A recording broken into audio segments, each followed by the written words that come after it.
For the first time in ages, AMD is no longer shining at the top. Let's get into the hot news, everybody. I'm your Brett host. We're going to be going over the hottest tech news I can find on the internet while you enjoy your breakfast. And we're going to start off today talking about how there's a new CPU king at the top of the leaderboard. For the first time in quite some many moons, Intel's Core i5 is now at the top of the charts over on Newegg's best-selling CPU list. And not only that is the i5 at the top of the list, but also the i9 appears to be beating out what was once the most popular CPU, which was the Ryzen 5 5600X, which is currently only $209. It's $229 with a $20 coupon code, but that is not enough to save this CPU from actually losing out on the ranks to the i5 12600K. It looks like a lot of people are deciding to switch to Intel when it comes to what their choice for the next gen CPUs are going to be.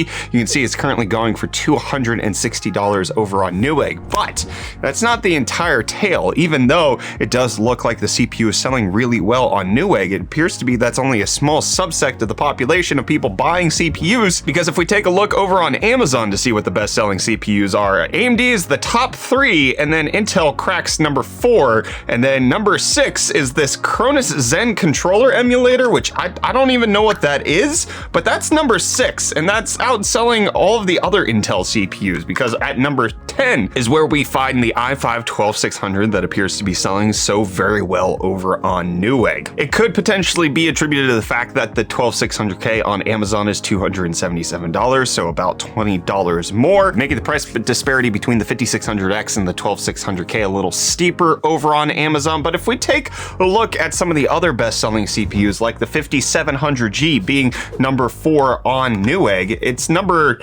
where is it? It's not even here. It's number 11 over on Amazon. The 5600G is actually number 3. The 5600X is number 2, and the top selling CPU on Amazon right now is 5900X for $400. So it does appear to be that there is a difference in who's buying what CPU.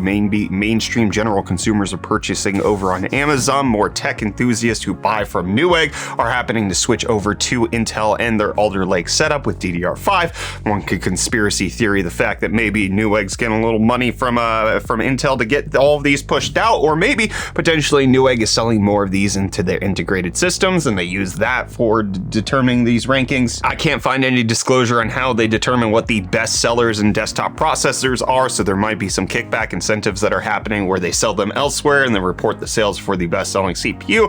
It's hard to say, but it does look like there is at least competition. That's the takeaway I want us to have from this story, is the fact that it does look like Alder Lake is a return to form for Intel, even if it might not be your next choice. It is a valid choice for many people out there, and it does look to actually be making some sales. While the 5600X is a great chip, I honestly think it's probably a little obsolete at this point. If you can get it for $209, totally do that. But things like the 5600 make a lot more sense. The i5 12400 make a lot more sense, not spending that extra money to get the 5600X, which, remind you, initially cost $300. It's a good thing AMD is dropping the price on that. But while we wait for the next gen AMD CPUs, I can tell you something that I'm very excited for, and that is the Phoenix APU being uncovered. This is going to be a Zen 4 CPU with RDNA 3 graphics. This is essentially the better version of the Steam Deck. Currently, the Steam Deck is a great combination having RDNA 2 GPU. It's currently only on Zen 2 CPU, but this could potentially be the next Steam Deck. I would love to see this. Speculation is kind of indicating that maybe the GPU on this APU could be equivalent to something like a 6500 XT, which is honestly more than enough for 1080p gaming. If Valve could slap this in a Steam Deck, if we could see this in an Aya Neo, something like that, I would be so happy. Phoenix APU, you can't come soon enough. But while we're talking about things to buy, let me bring you UFD Deals, the hottest tech deals that's out on the internet, presented by Reece. We've got the Thermalright Frost Spirit CPU coming out for $40.81. That's a 30% savings in case you want a white CPU cooler for your system. In case you want a new laptop, the Lenovo Yoga 6 is currently only going for $600 over on Best Buy's eBay page. 16 gigs of RAM, Ryzen 7 5700U, 13.3 inch. In fact, I actually got this laptop for my wife. You can go check out this video right over there where Best Buy actually sponsored a video, but I had to use some of that funds to buy stuff for my wife, and I got this laptop for her because it's small, it's portable, has a Ryzen APU, it's good stuff. And then lastly, we got the Razer Naga Trinity going for $62.99 over on Amazon, which is a 37% savings. And Meta wants to save you from reality by giving giving you VR, okay? You want to live in the virtual world? Well, you can slap a laptop to your face. At least that's what Project Cambria's VR headset is being compared to, something like a laptop or a Chromebook that's strapped to your face, having the power of a moderately okay-ish low-end laptop while also allowing you to experience the world of VR. We're expecting this to come out sometime later this year, probably around September, and the price to be around $799. It's supposed to be more expensive than the Quest 2 and heavier than the Quest 2, hopefully because it has a bigger battery life, because I don't care how powerful my VR headset is. If I have to plug it in every 45 freaking minutes, I'm not going to use it very frequently, so it needs to have the power and the battery life, and if it has both, that could potentially be pretty good. And this could be a pretty good change for the future of video games. Square Enix selling off its entire Western division to Embracer, buying out the properties for $300 million. They've got plans to change a whole lot of stuff that was going on behind the scenes, potentially reviving the Deus Ex franchise. The studio is supposed to get many more employees. It's going to have tons of IPs, including 50 back catalog games from Square Enix Holdings.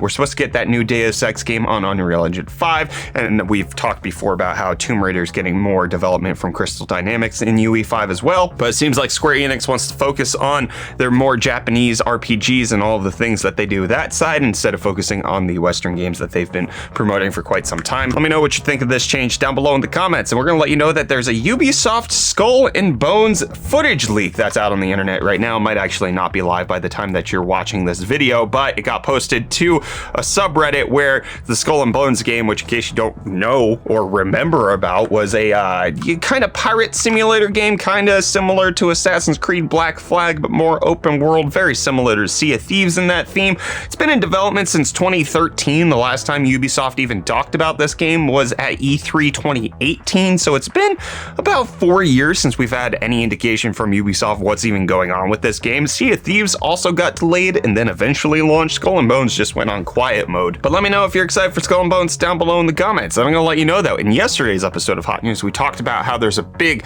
mighty battle going on at the top of the GPU mountain between the RX 7900 XT and the RTX 4090 for who has the most teraflops. The 4090 is expected to have over 100. The 7900 XT was rumored to have 92, but there's a new rumor that AMD is changing the RX 7900 XT, the Navi 31 GPU, actually getting cut down.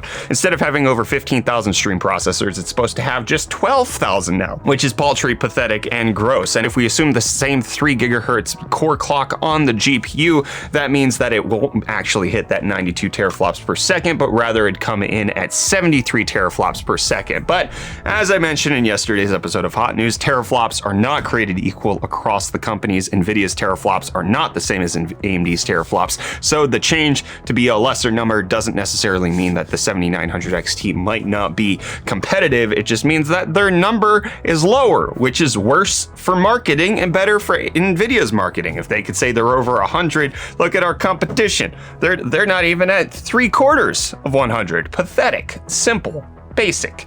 Not even worth buying. The marketing scripts write themselves, my friend, and I am gonna write